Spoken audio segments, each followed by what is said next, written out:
मैं एक बिजनेसमैन था, लेकिन मुझे बिजनेस में बहुत नुकसान हुआ और मैं सड़क पर आ गया। एक दिन मैं रोड पर ठेला लगाए बैठा था कि अचानक एक बड़ी सी गाड़ी से एक बूढ़ी औरत उतरी और मेरे सामने हाथ जोड़कर बोली, मैं तुम्हें इतने सालों से ढूंढ रही हूँ। प्लीज़ मेरी बेटी से शादी कर लो, बदले में मेरी सारी दौलत ले लो। मुझे लगा शायद मेरी किस्मत फिर से बदलने वाली है। मैं उनके साथ चला गया और वह मुझे एक आलीशान बंगले में ले आईं। लेकिन जैसे ही मैं कमरे में दाखिल हुआ तो सामने देखते ही मेरे सर पर जैसे आसमान टूट पड़ा, क्योंकि सामने मैं फलों का ठेला लगाए हुए खड़ा था। मेरे आसपास से बहुत सी गाड़ियां तेज रफ्तार से गुजर रही थीं।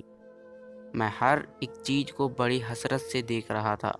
कभी मैं भी इन अमीर लोगों जैसा हुआ करता था, कभी मैं भी अपनी गाड़ियों में घूमा करता था।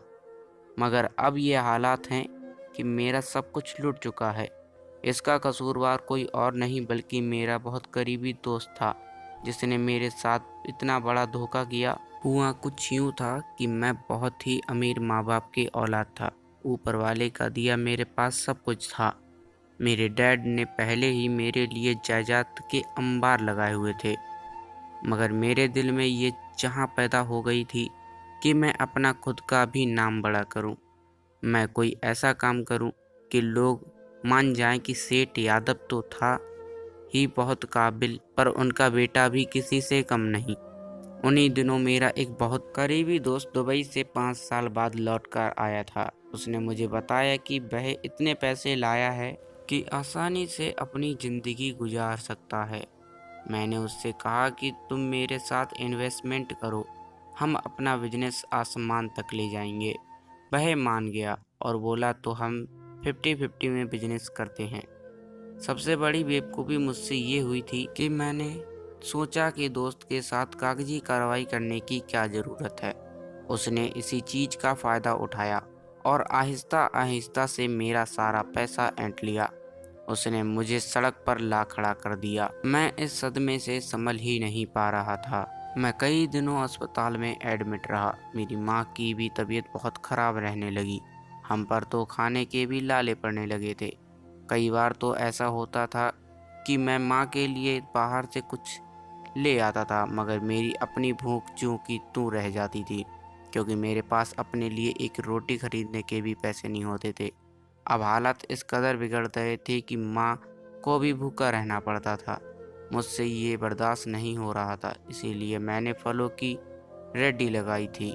मुझे आवाज़ लगा लगा कर फल बेचना नहीं आता था, इसीलिए अक्सर दिन तो मेरे पास कोई ग्राहक आता भी नहीं था।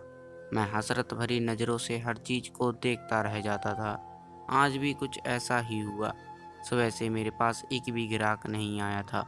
इस वजह से मैं बहुत परेशान था। लेकिन जब एक बड़ी सी गाड़ी मेरे पास आकर रुकी तो मैं खुश हो गया था कि शायद ऊपर वाले ने ग्राहक भेज दिया है। उस गाड़ी में से एक बूढ़ी औरत उतरी और मेरे सामने हाथ जोड़कर बोली, मैं तुम्हें इतने सालों से ढूंढ रही हूँ, प्लीज़ मेरी बेटी से शादी कर लो, बदले में मुझसे सारी दौलत ले लेना। मैं तो उस बूढ़ी औरत की बात सुनकर हक्का बक्का रह गया। मैं बोला, मगर क्यों, मुझसे ऐसी क्या खास बात है? वह बूढ़ी औरत बोली, तुम मेरे लिए बहुत खास हो, इसका अंदाज़ा तुम्हें शादी के बाद हो जाएगा। मुझे लगा मेरी किस्मत फिर से बदलने वाली है, इसीलिए मैंने इस बूढ़ी औरत को हाँ कर दी।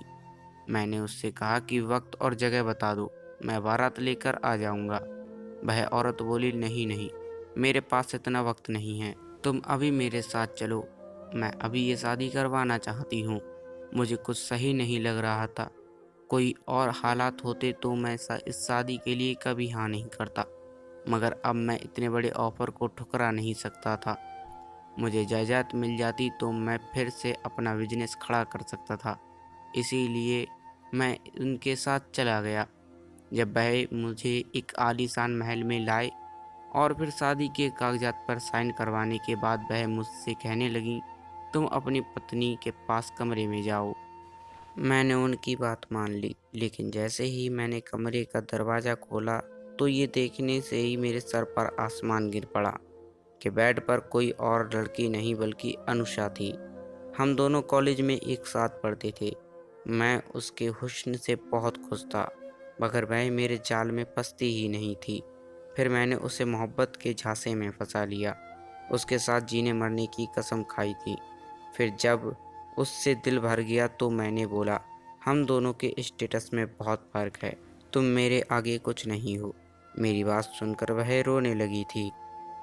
मैं एकदम चौंक गया था और बोला, अनुषा ये सब क्या है? वह आज भी रो रही थी। कहने लगी, तुमने तो मुझे छोड़ दिया था, मगर मैंने तुम्हारी मोहब्बत को दिल से नहीं भुलाया था। मैं तुम्हारे बराबर आना चाहती थी, इसीलिए मैंने एक अमीर बुड्ढे से शादी कर ली। वह मर गया तो उसकी सारी जायदाद मेरी हो गई।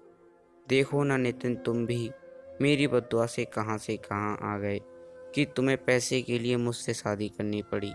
लेकिन नितिन, मैंने ये शादी तुम्हें नीचा दिखाने के लिए नहीं की, बल्कि मैं सच में तुमसे बहुत मोहब्बत करती हूँ। मेरी सारी जायदाद ले लो, मगर मुझे अपना लो। मैं रोने लगा था और हाथ जोड़कर मैंने उससे माफ़ी मांगी थी, तो उसने मुझे माफ़ कर दिया और फिर हमने एक खूबसूरत ज़िंदगी की शुरुआत कर दी थी और आज हम दोनों एक खुशहाल ज़िंदगी बसर कर रहे हैं। तो दोस्तों, ये थी हमारी आज की कहानी। उम्मीद करते हैं कि आपको ये पसंद आई होगी। आपका क्या कहना है इस कहानी के बारे में? कमेंट करके ज़रूर बताएं। वीडियो को लाइक कर दीजिए और चैनल को सब्सक्राइब कर दीजिए।